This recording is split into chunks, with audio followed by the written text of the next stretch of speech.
नमस्कार. मी आरती हरिश्चंद्र पाटील, जिल्हा परिषद तेंडोली मतदारसंघामध्ये महायुतीतर्फे भारतीय जनता पार्टीच्या कमळ या चिन्हावर उभी आहे.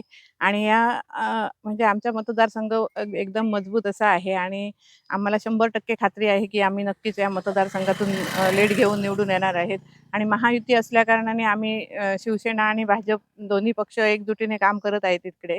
आणि माझं मुख्य उद्देश निवडून आल्यावर मुख्य विजन असं आहे, की आपले जे आपण म्हणतोय विकास, विकास, पण ते मेन इथल्या जवळपास पायाभूत सुविधा झालेल्या म्हणजे नाही आहेत. आपण बघतोय तर रस्त्यांची दुर्दशा झालेली आहे किंवा इतर जे ब्रिज असतील किंवा पायवाटा असतील, हे पण महत्त्वाचा विषय आहे. तसंच बऱ्याच ठिकाणी पाणी पुरवठ्याच्या योजना पोहोचलेल्या आहेत, तरी पण मानव विकास निर्देशांक वाढवण्याच्या दृष्टीने अगदी छोटा म्हणजे वंचित जे घटक आहे, यांच्यापर्यंत पोहोचून आम्ही काम करणार आहोत.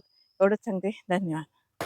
नाही आमच्याकडे ते आधी 10 वर्ष आमदार नाहीत, खासदार नाहीत, जिल्हा परिषद सदस्य सुद्धा आमचे नव्हते किंवा पंचायत समिती सुद्धा आपल्याकडे नव्हती. त्यामुळे इथला जो तेंडोली मतदारसंघ आहे तो म्हणजे तेवढा विकास झाला नाही. पण ज्यावेळी आमचे रवींद्र चव्हाण साहेब ज्यावेळी पालकमंत्री झाले, तिथून विकास आपल्या इकडे बऱ्याच पायाभूत सुविधा किंवा मोठी कामं झालेली आहेत आपल्या मतदारसंघामध्ये.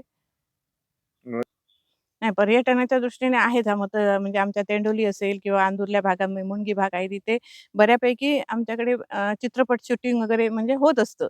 पण त्यापेक्षा अजून काहीतरी होण्यासाठी आम्ही नक्कीच प्रयत्न करू पर्यटनचा विचार करता. कारण आमच्या तिकडे अंदुरलामध्ये भूतनाथ तिकडे मंदिर वगैरे आहे. तिथे आत्ताच आमचा गेल्या वर्षी पर्यटनमधून 25 लाख रुपये निधी मंजूर होऊन रस्ता झालेला आहे.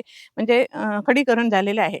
पण ते असे जे हे आहेत म्हणजे स्पॉट आहेत, तिथे चांगल्या प्रकारे सुविधा केल्यावर पर्यटन स्थळ इथे नक्की होणार आहेत.